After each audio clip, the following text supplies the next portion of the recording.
This is CGTN, China Global Television Network.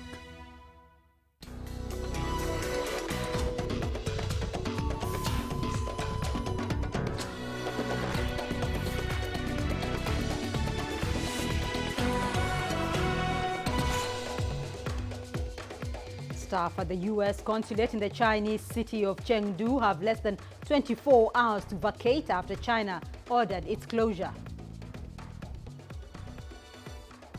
Somalia's President Mohamed Abdullahi Farmajo appoints a new prime minister following the ouster of Hassan Kali Khaire. And concerns of child sex abuse rise as countries enforce lockdowns to curb COVID-19.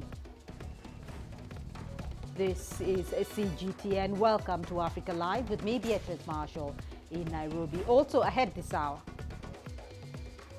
In business news, Tunisia puts in place new measures to revive the economy battered by the COVID-19 pandemic. And in your sports news, former South African Rugby World Cup winning coach Rassie Erasmus battles a rare disease. We begin in the southwestern Chinese city of Chengdu, where staff at the U.S. consulate have less than 24 hours to vacate the premises. It comes after Washington ordered the closure of the Chinese consulate in Houston earlier this week. Yang Jinghao reports. I'm just outside the compound of the U.S. Consulate General in Chengdu. We can see the street behind me remain closed for traffic, and some police officers are here to maintain the order. During the past 24 hours, signs of the closure of the consulate has been observed here.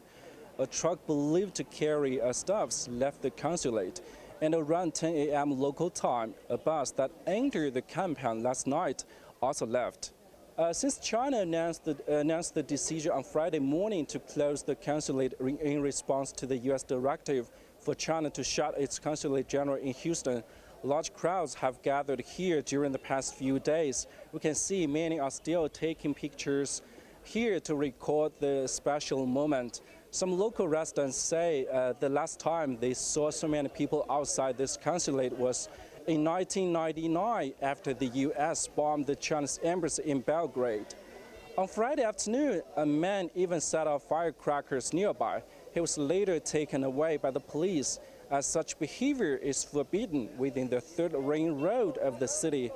The foreign ministry didn't make public the deadline for the departure of the mission staff, but it's expected to be tomorrow morning. Well, the Chinese embassy in Washington, D.C. will take over the work and services provided by the Chinese consulate in Houston. In a statement, the embassy also condemned the abrupt closure. It urged the U.S. to retract the decision. Washington told the consulate in Houston to close, accusing China of espionage and intellectual property theft. The consulate mainly provided visa services for the southern United States. The Chinese embassy in Belgium is rejecting accusations of hacking in the United States and Belgium. Belgian media reported that the U.S. charged 2 Chinese hackers for stealing industrial secrets from companies, including Belgian ones. The embassy dismissed the accusations as fabricated and said China is a victim of cyber attacks. A spokesperson accused the U.S. of conducting cyber theft on a scale larger than any other country.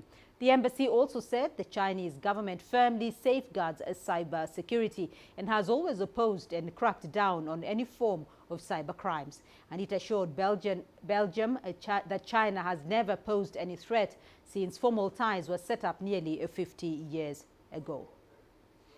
Well, 2020 will most likely be the period historians say tensions between the world's largest superpowers were at their worst. CGTN's Richard Bestic has more on the 3 words repeatedly being used when describing U.S.-China relations. The divide between President Trump's administration and China is growing rapidly, and a new Cold War has become the default description of the rivalry between the two. It appears for some an irresistible downward spiral. World-threatening crises are converging. Pandemic, yet another economic recession, and looming ever closer, the catastrophe of climate change. The increasing aggression against China poses the most serious threat to world peace, and as such, it is a massive obstacle in the way of humanity successfully dealing with these crucial common issues that we're facing. A British academic at the Chongyang Financial Institute, John Ross, warns a hostile narrative will impact global markets. The threat of the new Cold War is not just about the United States and China. It is about, although of course they are the main actors in this, it's a threat to the whole of humanity. And what is the alternative to do it, which is to jointly work together to fight the pandemic, to oppose war, to fight climate change, to oppose every form of racism, to work together for peaceful economic development. Therefore, I believe that for the interest of humanity, there should be a simple slogan: no Cold War. And from inside the United States itself, author Margaret Kimberley talks of a warlike propaganda from the Trump administration. But Americans get nothing but war propaganda. Trump and Joe Biden outdo one another, bragging about who will be tougher on China. This week, we saw the U.S. government violate international law again and close the Chinese consulate in Houston, Texas. From these left-of-centre commentators, broad agreement on cause, less possibly in the way of consequences and costs for world trade. Richard Blessick, CGTN, London. And we now head to South Sudan, where the Intergovernmental Authority on Development, or IGAD, is urging President Salva Kiir to dissolve parliament before the 26th of July. That is today. This came out during the 36th Extraordinary Assembly of IGAD Heads of State and Government held on Tuesday via video conferencing.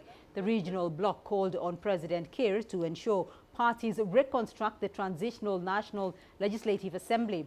The sitting also lauded the progress made and milestones reached since the 34th Extraordinary Assembly held in February this year in Ethiopia. The leaders cited the appointment and inauguration of the executive arm of South Sudan's transitional government and finalizing administrative structures in relation to the number of states. They also called for an end to the violence witnessed in some states within South Sudan. Well, let's cross over now to Patrick Oyet. He's standing by for us in Juba. Patrick, as we reported earlier, South Sudan's President Salva Kiir has until today to dissolve parliament according to the IGAD proposals. What's the latest from Juba? What do we know about that?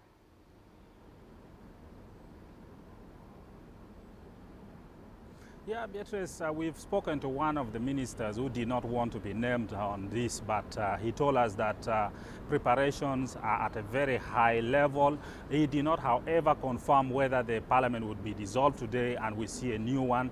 But one thing also is that the IGAD special envoy is in the country. He has been here for almost a week now. He has been meeting different members of different political parties who are signatory to the agreement. He's also scheduled to meet the president. We understand this will happen probably tomorrow on Monday. So there is high hope here. There is expectation that the parliament would be dissolved and then maybe we see a new one in place. But also we need to look at why this has taken this long. From February up to now, the new parliament has not come to place. The old one has not been dissolved. The problem here is that the peace agreement, when it was brought to this parliament, the parliament was supposed to just pass it. They were supposed to ratify it.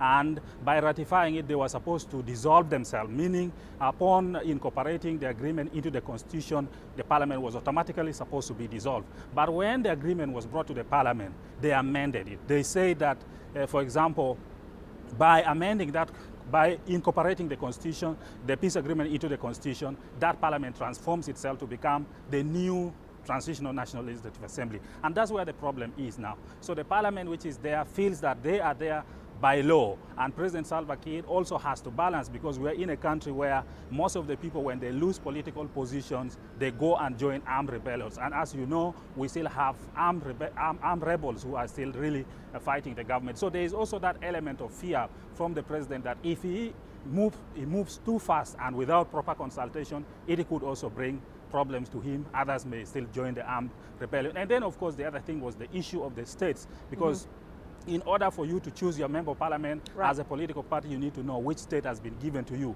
So that also made the whole process to delay, but now at least that has been resolved. So that has been resolved, though, and if the president does dissolve parliament, how soon do we expect the Transitional National Assembly to be reconstituted?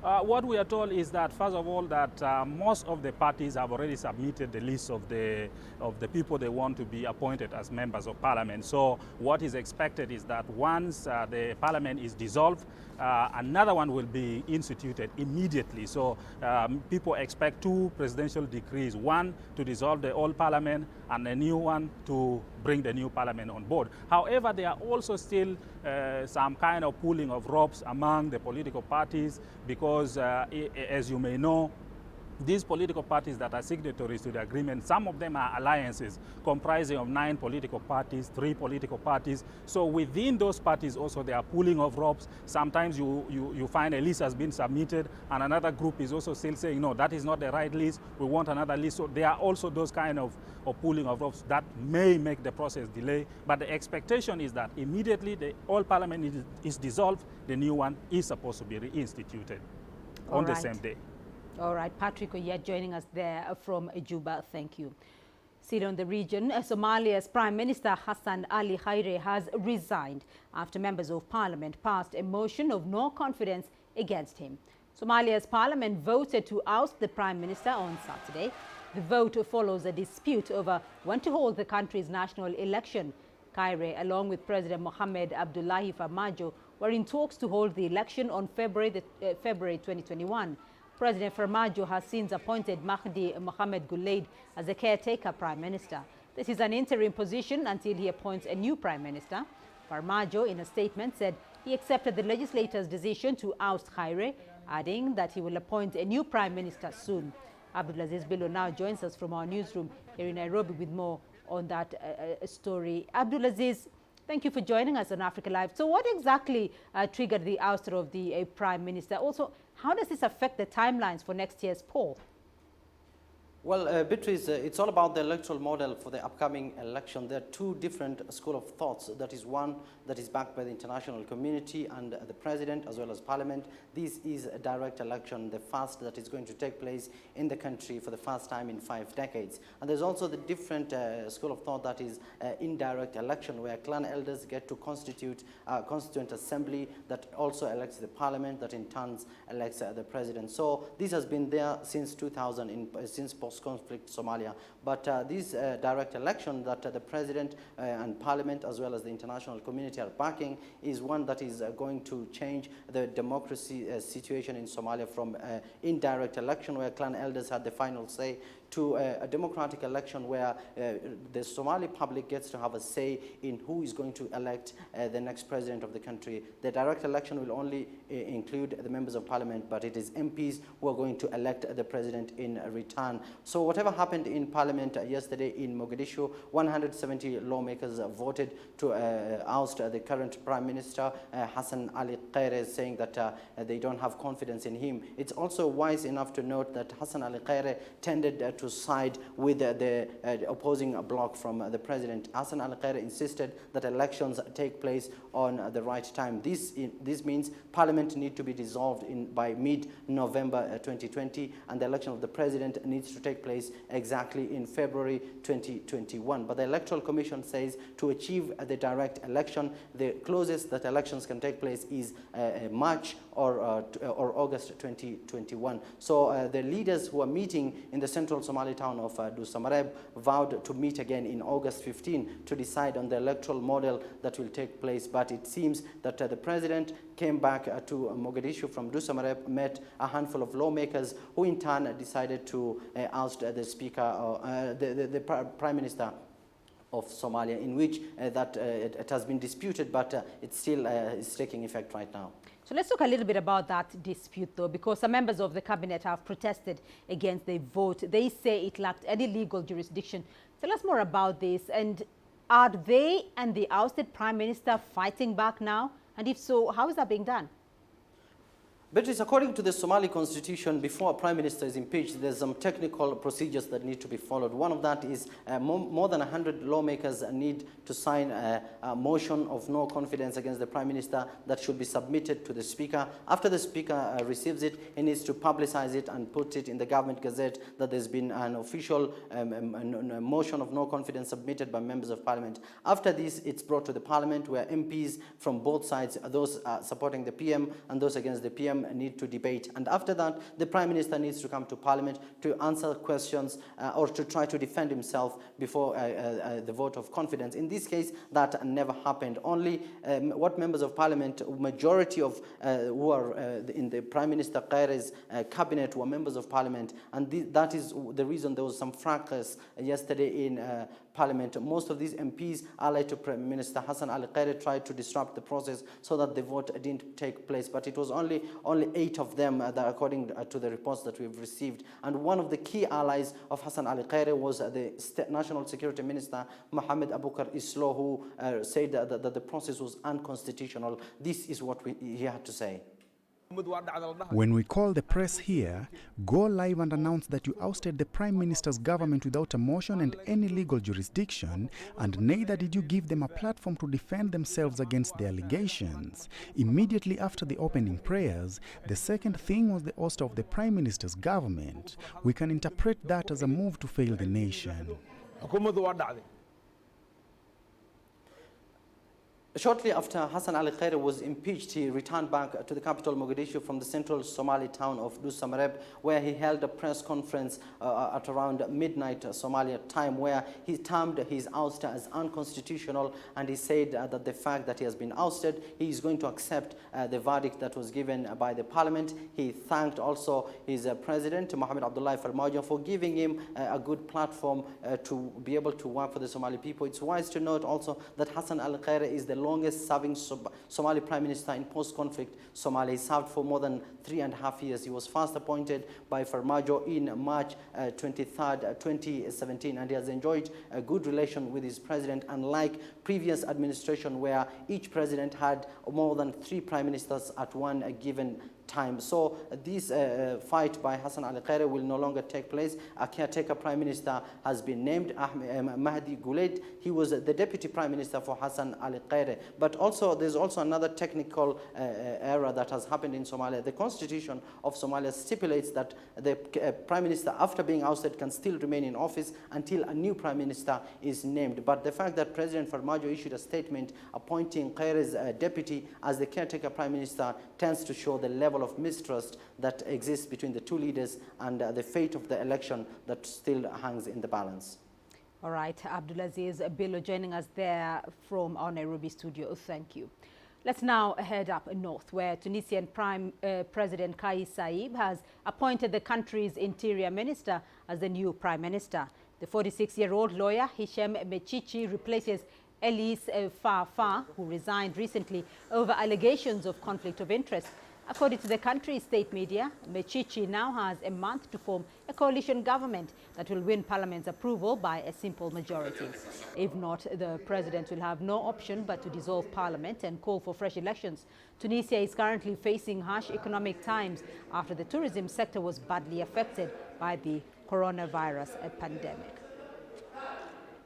And still on politics, in the Central African Republic, former President Francois Bozize now says he will contest for the top seat in the upcoming elections. Elections will take place in December. Bozize, who returned from exile in Uganda late last year, announced this after being chosen by his party as the presidential candidate at a congress held in Bangui. He served as president for 10 years until 2013. He was ousted by Michel Tojodia, who headed a rebellion by the mainly Muslim Seleka fighters. The coup plunged the nation into an interreligious and communal bloodshed. Bozize himself had overthrown the government of President Ange Felix Patasse in 2003. You're watching Africa Live. Still ahead on the program. Concerns of child sex abuse rise as countries enforce lockdowns to curb COVID-19. And hospitals in several U.S. states are stretched to capacity following a surge in coronavirus cases. Nigeria is my home. 160 million vibrant, ambitious individuals constantly seeking the perfect self-expression. It is these people who inspired me to be that person that is seen, to be a voice that is heard, and ultimately to be the anchor that I am. I have to tap in, tune in, and turn on the very best qualities within me to deliver the news. I'm Richard Nta, an anchor for CGTN.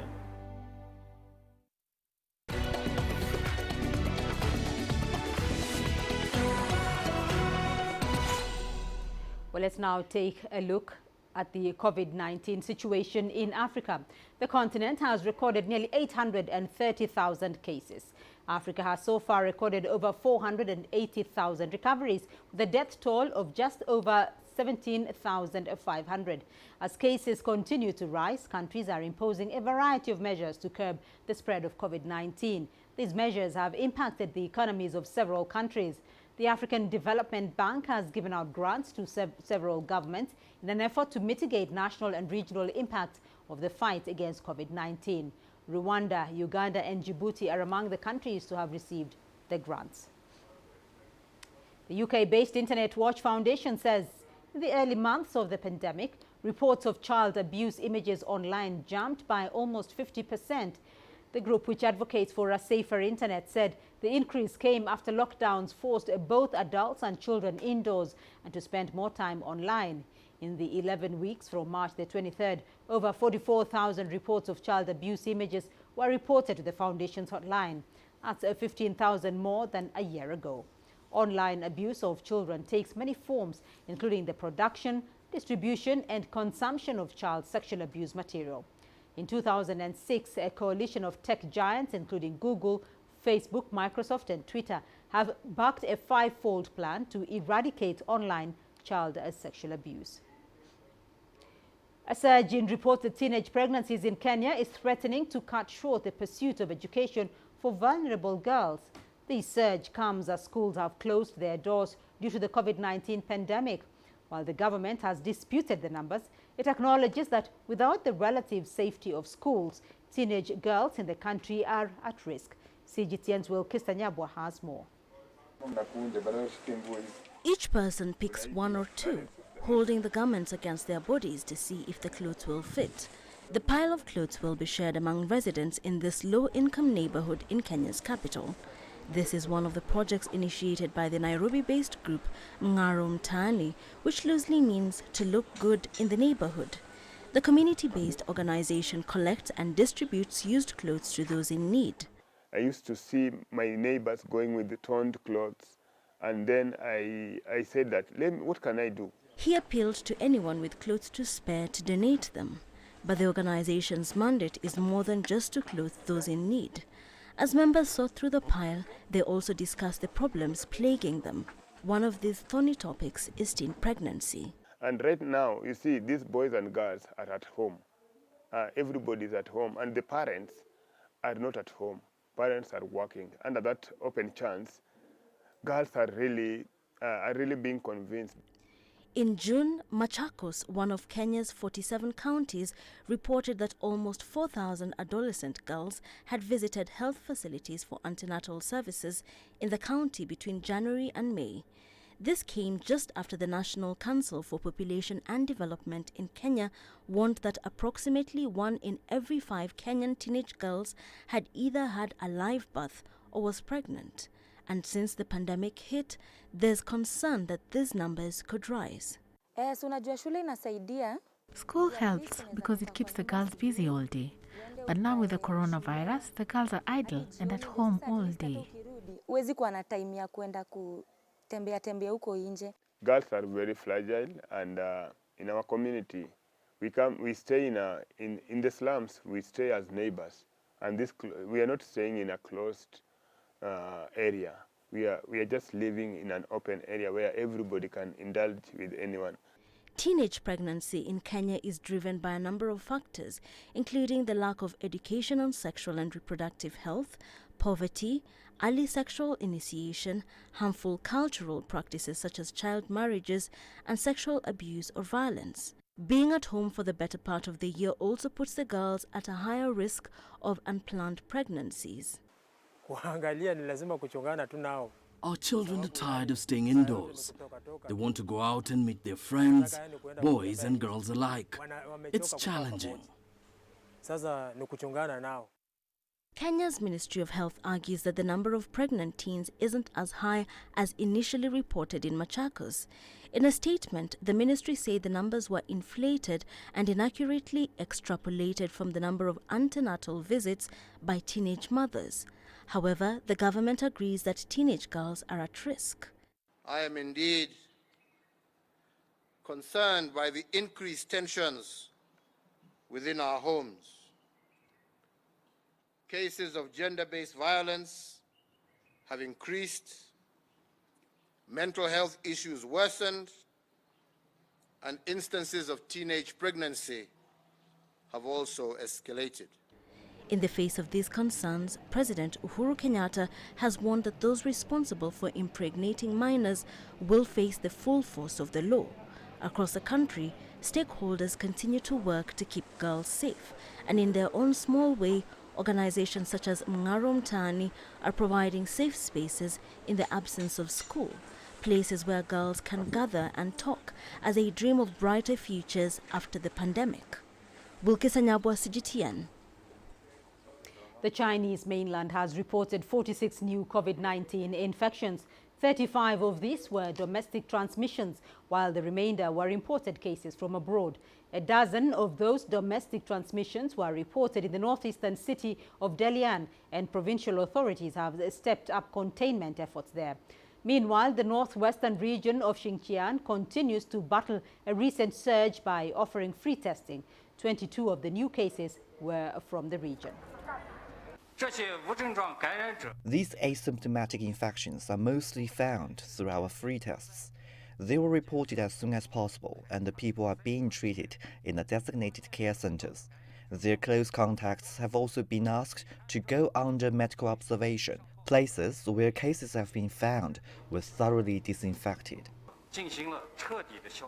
Hospitals in the U.S. states of Florida, Texas, and California are being stretched to capacity following a surge in COVID-19 cases. This week, Florida saw more than 12,000 new cases in a single day. But other states, including Illinois, home to the city of Chicago, is so far managing to keep numbers at a more controllable level, much to the relief of frontline medical workers there. As CGTN's Dan Williams now reports.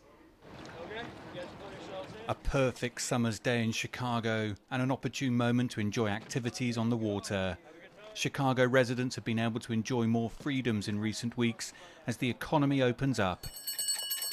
Authorities here claim that they have been more cautious in that process than some of the other U.S. cities, in the hope it can avoid a resurgence of the virus. It affects everyone. It sees no race, it sees no gender, it sees no age. Everyone is susceptible to this. We've seen people come in, get very sick very fast, and it takes a very long time for them to get better. Emily Barnes is a nurse on Northwestern Medicine's intensive care unit COVID-19 ward. Although some of the pressure has subsided, the toll the virus has had on staff is clear to see. My absolute lowest point was the first time I had to hold up a phone to my patient's ear so their family could say goodbye, and I knew the worst of it because of my medical background, but I think on the other side there was just still so much hope. The stress on frontline medical staff in Chicago has reduced considerably since March and April, when the pandemic was at its height here. But as the city opens up once again, staff remain concerned about the potential impact of another wave of infections. COVID-19 cases in Illinois have increased again in recent days. That has led to some tightening of restrictions in the city, with bars only able to serve people outside and gym numbers limited. We expect the numbers will go up. The more people see each other, the more things are just going to be exposed. The question is will it be controlled or will it be out of control? And I think that is always the biggest concern. If the numbers increase to a point where the health systems don't have the support systems in place, then that's going to lead to increased deaths. I feel like a lot of people are still naive to this, and they aren't respecting social distancing and wearing masks, as maybe it doesn't affect them directly. which is the worst thing you could possibly do. So I really want people to just know that this is serious. It's not a hoax. Like most hospitals across the nation, it has been a difficult period for staff at Northwestern Medicine. They remain optimistic for the future, but ready to answer the call if there is another surge of COVID-19 cases. Dan Williams for CGTN, Chicago. You're watching Africa Live. Still ahead on the program. Tunisia puts in place new measures to revive the economy battered by COVID-19 pandemic. Africa is the nexus of enterprise, and global business will tell you why it matters. From the mega investment projects to multi-billion-dollar mergers and acquisitions. Africa today collects, just in terms of revenues from taxes alone, $545 billion a year. If you take 10% of that and you devote it to the energy sector, problem solved. All this on Global Business, weekdays at this time on CGTN.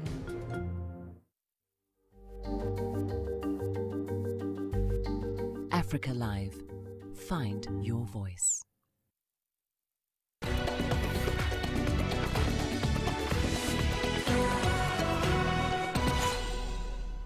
The Egyptian parliament has approved a new law that will enhance stability and governance in the banking sector. The legislation will give the Central Bank of Egypt more oversight over the financial sector, allowing it to introduce measures governing its cryptocurrencies, fintech and electronic payments. CGTN's Adel Mahmouri reports.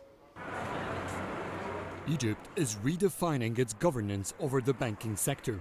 The new Banking Act gives the Central Bank of Egypt the right to issue licenses for credit risk guarantee companies, to provide short-term bailout funds for struggling banks, and set its own regulations to govern financial technologies and cryptocurrencies. The North African nation's parliament rejected to give the Administrative Prosecution Authority rights to investigate CBE officials. The House also refused the Egyptian Competition Authority to monitor the banking sector, leaving the CBE as the sole untouched banking regulator in the country. The law is implementing the Constitution articles that maintains the independence of the Central Bank of Egypt. It empowers its governance and stands against fraud and monopoly practices. Overall, the law gives more powers to the CBE. It will have more authority over the banking industry. It will improve many aspects. It could also have some downsides which will emerge after it gets implemented, especially the COVID-19 impact on the economy. The new legislation authorizes a 1% tithe on bank profits to finance an industrial development fund. It sets stricter measures to protect clients' privacy and information. Once signed into a law, it will allow the government to introduce new debt instruments beyond bonds and bills. Capital required for foreign exchange companies has been cut in half, while harsher punishment has been imposed for black market violations. The law deals with numerous banking aspects. We have suffered in the past years and we need to expand our financial inclusion program. We need to develop the banking infrastructure. The law will help in the technological development that we need. If the law is applied properly, it will lead to the development of the banking and financial sectors. The new banking law gives the Prime Minister the right to appoint the chairman and board members of state-owned banks. They will be subject to competency approval from the Central Bank of Egypt. Despite its ultimate power, the CBE didn't win the entire legislative battle. Parliament has scrapped term limits on board members and managing directors for banks. The House has also enforced a grievances committee to appeal against the CBE's decisions and penalties. Once the act is signed into law, banks will have up to 3 years to comply with the new regulations. Adel Mahroui, CGTN, Cairo. The Tunisian government says it is facing a severe economic crisis worsened by the COVID-19 pandemic. The country has now put in place several financial, fiscal and social measures that will be implemented over the next 9 months. Here's CGTN's Adnan Chauchi with more details. Tunisia's finance minister said that the new measures are necessary in order to mitigate the negative impact of the coronavirus crisis on the country's fragile economy. These important measures include 8 essential additional chapters relating to boosting investment, improving the business climate, supporting startups and innovative projects, in addition to strengthening the social aspect by supporting low-income groups. Yaish added that the state will provide the financial, human and logistical needs to implement the set of measures within a period of 6 to 9 months. These measures also aim to fight poverty, modernize tax administration, digitize procedures, streamline financial transactions in cash, and integrate parallel activities into the economic circuit, in addition to fighting tax evasion, modernizing customs, and strengthening control. The Parliamentary Finance Commission approved the government's structural reform plan. Experts assert that Tunisia must reduce state expenses and the public sector wage bill in the next 18 months. In particular, there will be no recruitment in the civil service in 2020 and 2021. The economic situation is very difficult. It's unprecedented. The government is looking for additional resources to finance the state budget until the end of the current year. In the meantime, it's unacceptable to pay the salaries of over 800,000 civil servants while the economy is at its lowest level. The Ministry of Finance has created the Tunisian Fund of Funds and boosted it with around 600 million dinars, which is more than $200 million, to finance startups. Authorities will also boost public-private partnership and regional development projects. Tunisian Prime Minister Les El-Farfar announced that the new economic and social measures aim to increase growth and create wealth and investment by encouraging entrepreneurs in the private sector and improving the business climate. The state will also support strategic sectors, especially tourism and agriculture. Adnan Shawishi, CGTN, Tunis. In South Africa, a new drone manufacturing facility is set to open in Cape Town. It will construct the country's first locally designed, fully waterproof multi-role drone. CGTN's Travis Andrews has the details.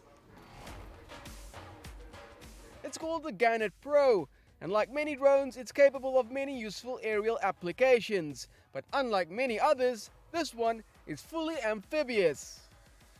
It's capable of going where no other can, including through waterfalls and even under the sea, which has made it a particularly useful tool for recreational fishing, search and rescue, the medical industry, and even life-saving.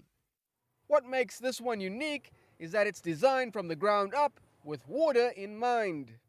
We found a way to make these drones waterproof. We've patented that in multiple countries. We've rolled it out, and this is the first look at our drone.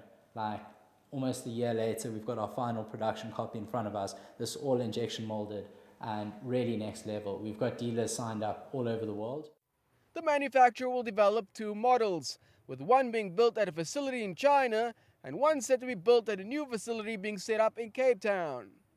The employers will work in constructing the machine's unique features, which according to the company includes the world's first patented dual payload release system.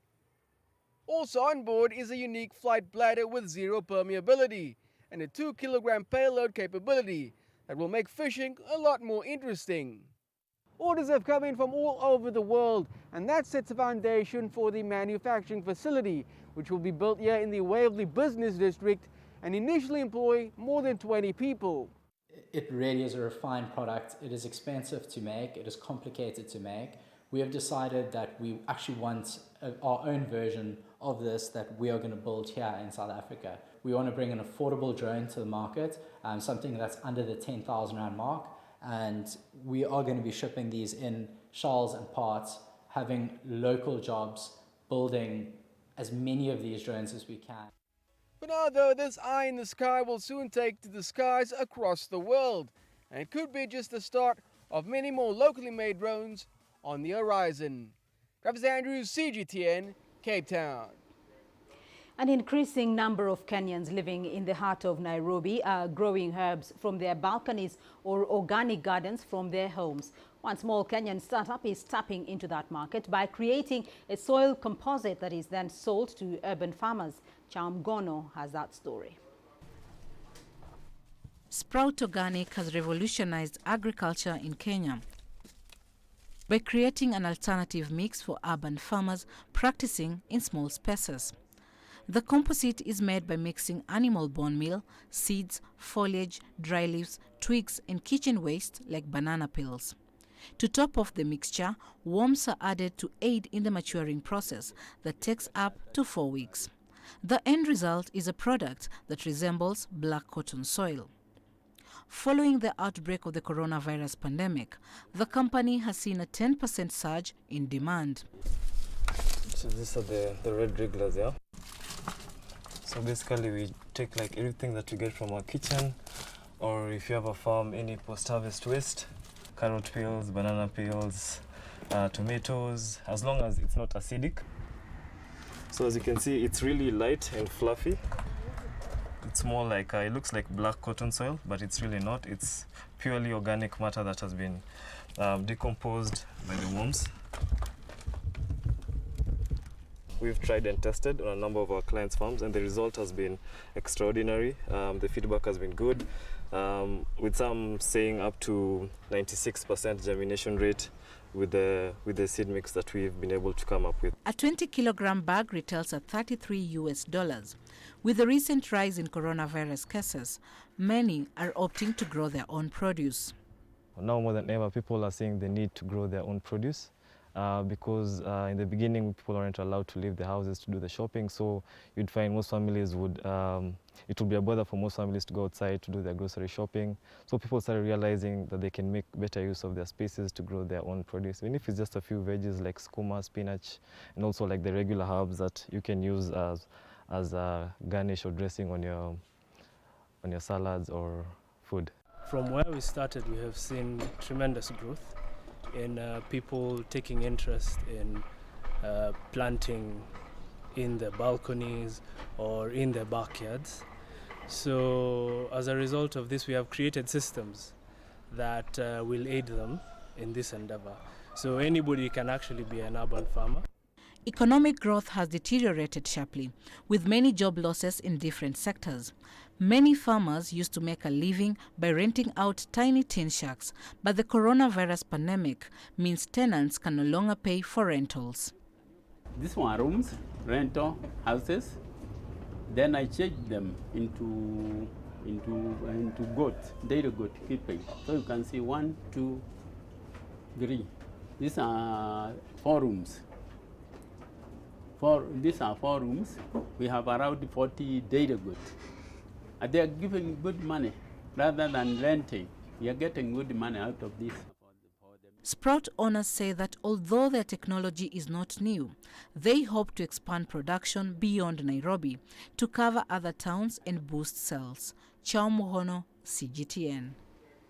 And we still have more news for you here on the program. Here's what's ahead. Young Ugandan riding enthusiasts take to painting their horses during the pandemic. Join us in Global Business and see Africa through our eyes. The greatest journeys, the greatest sights, the greatest adventures. Here in Kanata, this weir allows the locals to walk on water. We're far more than just TV news. We're your passport to the wonders of Africa. To bring you stories of struggle, survival and hope.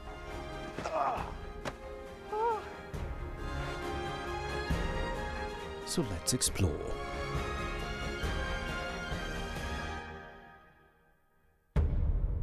CGTN. See the difference.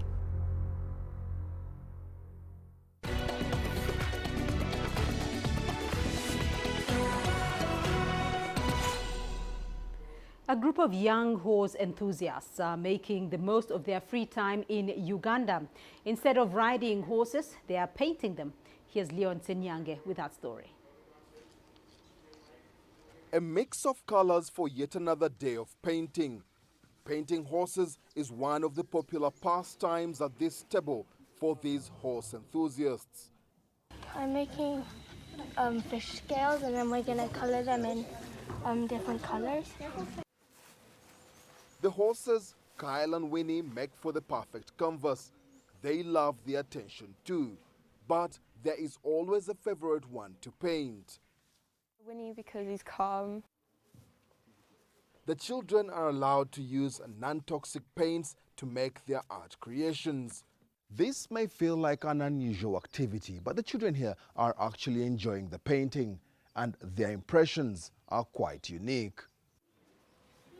But horse painting has sparked debate about abuse of the animals.